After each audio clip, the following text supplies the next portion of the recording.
ನಮಸ್ಕಾರ, ನನ್ನ ಹೆಸರು ಪೂರ್ಣಿಮಾ ರೇವತ್. ನಾನು 7ನೇ ತರಗತಿಯಲ್ಲಿ ಓದುತ್ತಿದ್ದೇನೆ. ನಮ್ಮ ಶಾಲೆ ಹೆಸರು ಸರ್ಕಾರಿ ಹಿರಿಯ ಪ್ರಾಥಮಿಕ ಶಾಲೆ ಕೊಟ್ಟಬಾವಿ.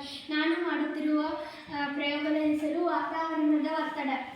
ನಾನು ತೆಗೆದುಕೊಂಡಿರುವ ಸಾಮಗ್ರಿಗಳು ಕೋನಿಕಲ್ ಗ್ಲಾಸ್, ನೀರು, ಬಲೂನ್, ಮ್ಯಾಚ್ ಬಾಕ್ಸ್, ಹಾಳೆ. ನಾನು ಮೊದಲಿಗೆ ಬಲೂನನ್ನು ಉಬ್ಬಿಸಿ ಅದರ ಒಳಗೆ ನೀರನ್ನು ಹಾಕುತ್ತಿದ್ದೇನೆ.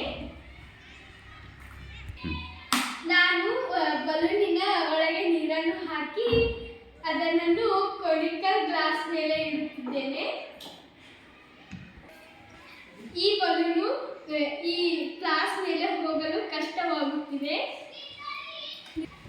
ಈಸಿಯಾಗಿ ನಾವು ಬಲೂನನ್ನು ಇದರ ಒಳಗೆ ಹೋಗುವುದು ಹೇಗೆಂದೇ ತಿಳಿಯೋಣ. ನಾನು ಒಂದು ಕಾಗದ ಚೂರನ್ನು ತಗೊಂಡು ಅದರ ಒಳಗೆ ಹಾಕಿ ಬೆಂಕಿಯನ್ನು ಹಚ್ಚುತ್ತೇನೆ.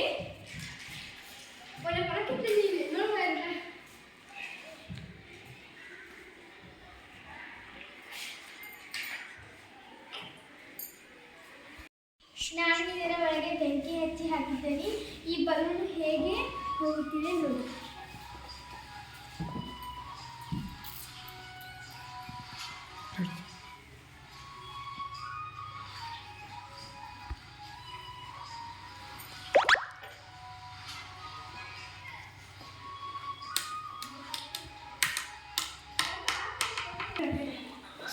ಈ ಬಲೂನು ಪ್ಲಾಸ್ ಒಳಗೆ ಕೂತಿದೆ.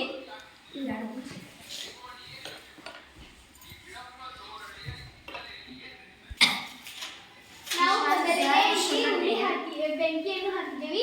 ಇಲ್ಲಿ ಬಿಸಿಯಾದ ಗಾಳಿ ಇದೆ. ಇಲ್ಲಿ ನಾವು ಹೊರಗೆ ತಂಪಾದ ಗಾಳಿ ಇದೆ. ಈ ಬಲೂನ್ ವಾತಾವರಣದ ಒತ್ತಡ ಹೆಚ್ಚಾಗಿ ಇದು ಒಳಗೆ ತರುತ್ತಿದೆ. ಅದಕ್ಕಾಗಿ ಇಲ್ಲಿ ಅದು ಒಳಗೆ ಇದೆ.